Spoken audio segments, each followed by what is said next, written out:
जय गुरु जी। शुक्राना गुरु जी। सारी संगत को जय गुरु जी।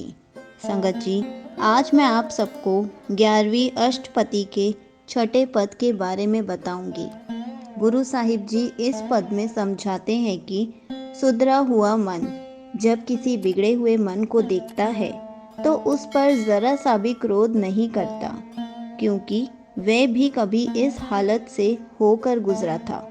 तो गुरु साहिब जी फरमाते हैं कि कबहू निरत करे बहु भात, कबहू सोए रहे दिन रात। सुधरा हुआ मन देखता है कि जो मन अभी भी विकारों में फंसा हुआ है, जिसमें माया का प्रभाव है, वे तरह तरह के नाच कर रहा है। भाव कभी सुखी, कभी दुखी, कभी खुशी, कभी निराश, कभी ये इच्छा, कभी वो इच्छा।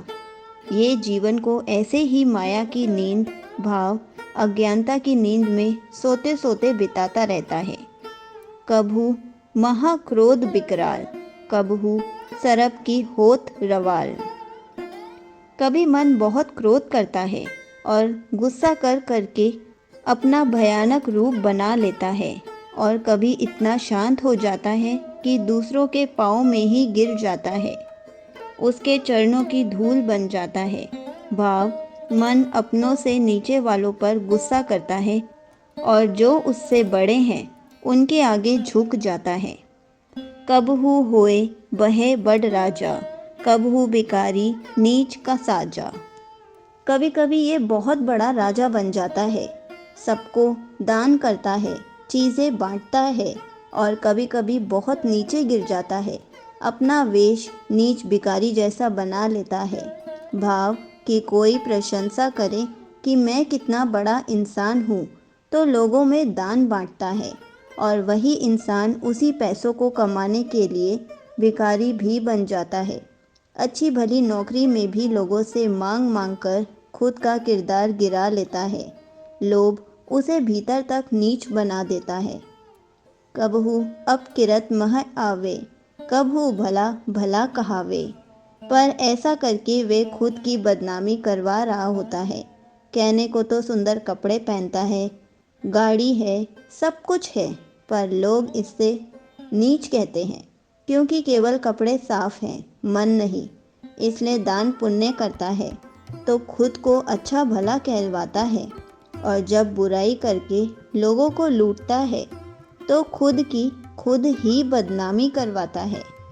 और वही मन जब गुरु द्वारा सुधर गया है, जो परमात्मा की राह पर चल पड़ा है, वे प्रभु ज्ञान से जान जाता है जो भी कुछ हुआ है उसमें भी उसकी ही कुछ मर्जी थी, रजा थी।